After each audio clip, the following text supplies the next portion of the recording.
BT Tower is exactly right. It was built in 1965. It was considered such an important part of the telecoms infrastructure that it was classified as an official secret. Because no one can see it. No, I know. Oh my God. It was Britain's tallest building. It contained a public viewing gallery and a revolving restaurant. Nevertheless... I went to that place once for a charity event. Yeah. And Rick Astley was singing.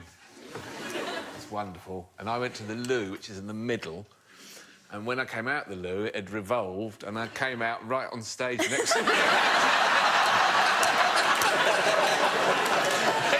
I'm never going to give you up.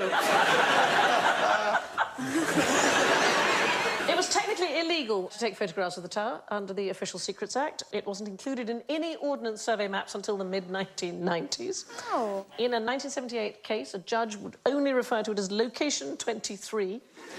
And in 1993, the MP, Kate Hoey, spoke in Parliament to state the location. She said, "I hope that I'm covered by parliamentary privilege when I reveal that the British Telecom Tower does exist and that its address is 60 Cleveland Street, London." But the restaurant was fantastic. Nice. Did you ever go to the revolving restaurant at the top? No, I haven't been. It was just glorious. And in 2009, BT said they were going to reopen it. And anybody who's ever had a promise from BT will know that that never happened. But you get a lot of emails saying your order's on its way. Yes. What's the best cure for nostalgia? Is it actually living in the actual past and staying there? And then you don't need nostalgia because you're still living in it. But wouldn't you be nostalgic for the 100 years before? Yeah, would there not be a period? There's always going to be a period behind. Oh, yeah. Like, even the Dark Ages. Do you get nostalgic, Jerry? Yeah. Smell. Yeah. If you smell something, it brings back a memory. Straight away, isn't it? Cigarettes in pubs. Yeah. Do you miss them? Yeah. Yeah. Smell affects your memory part more than sight or touch or anything. It instantly affects your Yeah. memory. My wife, when she smells beer on me, she knows where I've been. Other things you were nostalgic for, Alan? I'm not a nostalgic person, no. But that's probably good. I think the future is going to be great. The past, whatever. I'm nostalgic for when Alan used to be nostalgic. It was a lovely time. Those were the days.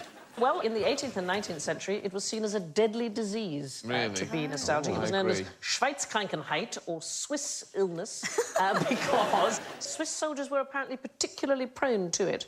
And in the American Civil War, more than 5,000 men were diagnosed with nostalgia, and 74 allegedly died from it. In fact, the Unionist army was forbidden from playing Home Sweet Home in case it brought on an attack. The past makes you upset. I found, and when I wrote my book, this is not a plug, it's out of print, no one bought it. But it was part memoir. That meant a lot of going back through childhood memories, and it's not pleasant, it's not nice. It's much better to look forward. It hasn't happened yet. You can invent it. You know, there's the only one thing I would like to have is my grandmother's trifle. Oh, was it particularly good? Oh, it was so good. She died in 1974. And it went with her. No one knew how to make it. I don't even know how she did it. No one knows. Grannies everywhere. Write down all your recipes so that we can continue to have them. Funny enough, I just bought a book for my kids for all the things that I've learnt from previous generations, and I'm starting to write the recipes down. I do think it's important. Yeah, I think that's a good idea. Yeah. Sorry, if you've just tuned in, this evening's episode was a tribute to Carriad, Jerry, Sandy and Alan, who all very sadly died of nostalgia.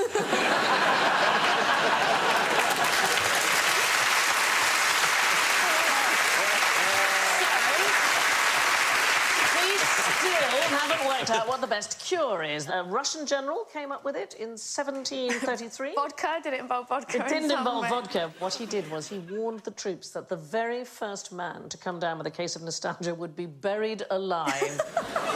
And cases plummeted.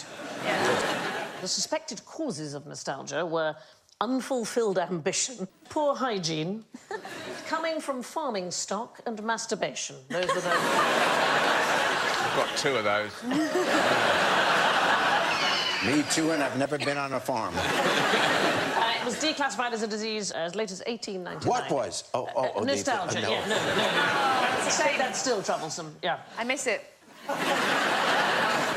Actually, it can be useful. It is thought to protect slightly against cold, so people can stand the pain of icy water for longer if they focus on Who nostalgic writes this memories. stuff down? So you mean if you're trapped in a freezer by a gangland criminal, you just say to someone, do you remember when we weren't trapped in this freezer? You're going to make it. No, I think you have to think about Grandma Davis's trifle. I think you have to. I see what you mean, yeah. Now for something completely different. Alan, are you a narcissist? I know, I don't like looking at myself.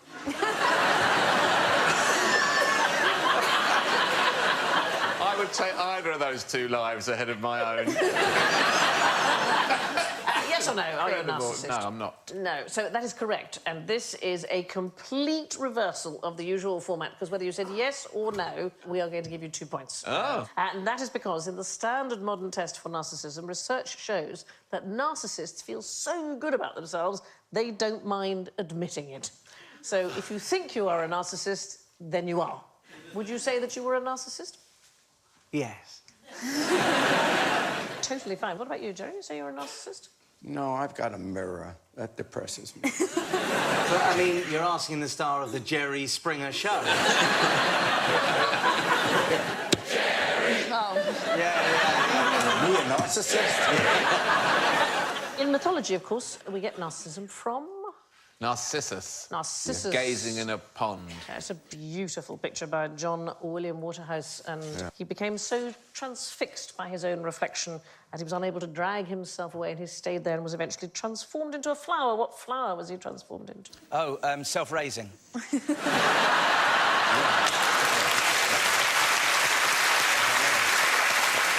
No, so what did you say? A narcissist? No, it's one of those weird things. It's not connected. So we think that the scientific name for the daffodil is connected, but in fact that relates to the narcotic quality of the bulb. Oh. Did he turn into a lily? We don't know. We have no idea. But the reference... Yes, because then you don't even have the answer. Some things are unknown, Matt. That's OK. Anyway, now it's time for our weekly brush with Jen.